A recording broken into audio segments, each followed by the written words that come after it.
Saya Bagus Pursena dari Nuansa Porselen Indonesia, sebuah perusahaan yang berdomisili di Boyolali dan bergerak di bidang produksi keramik handmade.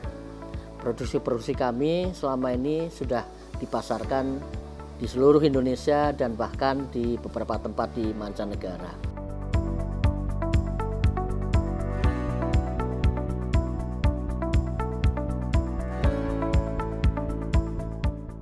Jadi kami tertarik untuk memulai usaha produksi keramik handmade ini karena kami melihat bahwa sebenarnya kita punya kemampuan untuk memproduksi keramik handmade yang selama ini banyak diperoleh hotel dan resto yang besar itu dari luar negeri. Di samping itu juga masih sangat terbatas produsen keramik handmade di Indonesia. Selama ini yang sudah dihasilkan kebanyakan keramik dengan kualitas yang belum cukup baik.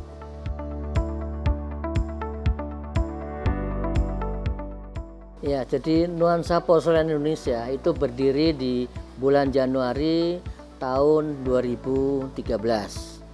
Sebenarnya perusahaan ini didirikan itu oleh beberapa teman yang sudah cukup lama berkecimpung di dunia keramik, hanya mereka bekerja lebih banyak untuk memenuhi pasar luar negeri dan produk-produk pesanan. Sementara kita punya keyakinan bahwa di Indonesia juga punya kemampuan untuk membuat desain-desain sendiri yang cukup menarik dan berkualitas. Nah, kemudian dari sanalah kami mulai merintis usaha untuk membuat patung, membuat tiles dan tableware yang pertama kali diutamakan untuk kebutuhan pasar dalam negeri yang belum terpenuhi seluruhnya. Kami ini mengerjakan keramik ya, dengan bahan baku yang sepenuhnya diperoleh dari dalam negeri. Ya, selama ini yang terbanyak kami dapatkan dari daerah Sukabumi, karena tanah liat dari Sukabumi itu mempunyai kualitas yang baik. Selain itu, tanah dari Sukabumi juga bisa dimanfaatkan untuk membuat seluruh jenis produk yang kami produksi, baik tableware, patung maupun tiles. Produksi kami antara lain ada yang patung. Patung ini merupakan produk awal kami yang bisa diterima sangat baik oleh pasar karena terbuat dari porselen dan diberikan aksen-aksen emas, di mana perusahaan-perusahaan lain atau kelompok produksi yang lain belum bisa mengerjakannya. Oleh karena itu, cukup lama patung kami ini menjadi hadiah kenegaraan. Jadi setiap kali kita mendapat kunjungan kepala negara, biasanya patung kami yang diserahkan menjadi souvenir. Selain itu, ada produk yang lain yang kami kerjakan, yaitu tiles. Tiles ini umumnya yang kami kerjakan adalah untuk kepentingan hiasan dinding. Tiles ini pemesan terbesarnya adalah proyek yang membangun hotel atau merenovasi hotel. Jadi boleh dikatakan hotel-hotel yang besar di Bali sampai di Batam itu memakai produk tiles kami. Selain tiles, kami juga punya produk tableware. Nah, tableware ini ya seperti kita tahu itu berupa kebutuhan-kebutuhan yang dimanfaatkan untuk keperluan dapur dan makan. Nah, kalau sebelum pandemi kita melakukan pemasaran untuk proyek, hotel dan resto, maka pemasaran yang kami lakukan selama pandemi melalui marketplace atau secara online. Jadi di toko-toko online kita pasarkan. Selain itu juga kami memasarkan produk kami melalui akun Instagram kami yang secara aktif kita perbaharui setiap hari.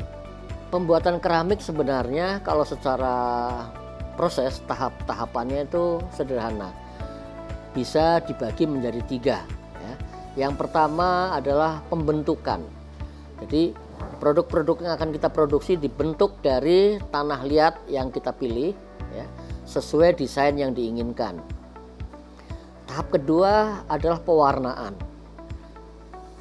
Jadi tanah liat yang sudah dibentuk menjadi produk yang kita inginkan, kemudian diberikan warna yang sesuai.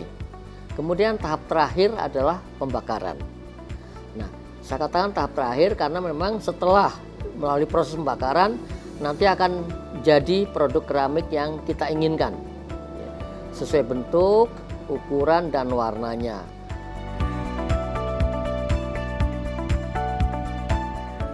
Jadi kalau awal-awal kami berproduksi itu lebih banyak kami melayani pasar di Jakarta. Tapi dalam perkembangan lebih lanjut, hampir seluruh kota besar di Indonesia itu merupakan pasar kami. Jadi produk kami banyak dikirim selain ke Jakarta, itu juga ke kota besar yang lain seperti Semarang, Solo, Yogyakarta, dan Denpasar, Bali. Sebelum pandemi kita cukup banyak mengirimkan produk ke luar negeri seperti ke Timur Tengah, Eropa, Asia, dan di Australia juga. Di omset kami sebenarnya sekarang bergerak naik ya, mulai dari 500, 600, 700, 800, dan kita harap dalam waktu 1-2 bulan ke depan kita 1 bulan bisa mencapai 1 miliar. Jadi untuk merintis usaha ini tentu saja ya kami berusaha untuk memenuhinya sendiri untuk awalnya begitu. Nah kemudian karena perkembangan kegiatan yang semakin besar, permintaan juga meningkat, kami didukung oleh Bank Negara Indonesia atau BNI Boyolali. Tantangannya pada awal itu adalah untuk bisa mendapatkan pasar yang cukup untuk kegiatan produksi kami. Nah, kemudian juga hal-hal lain yang kita harus atasi dan ini menjadi kendala di awal adalah untuk mendapatkan material yang sesuai untuk bisa mendapatkan produk dengan kualitas yang terbaik. Nah, di samping itu juga tantangan berikutnya adalah kita harus menyiapkan sumber daya manusia yang terampil dan punya semangat kerja yang baik.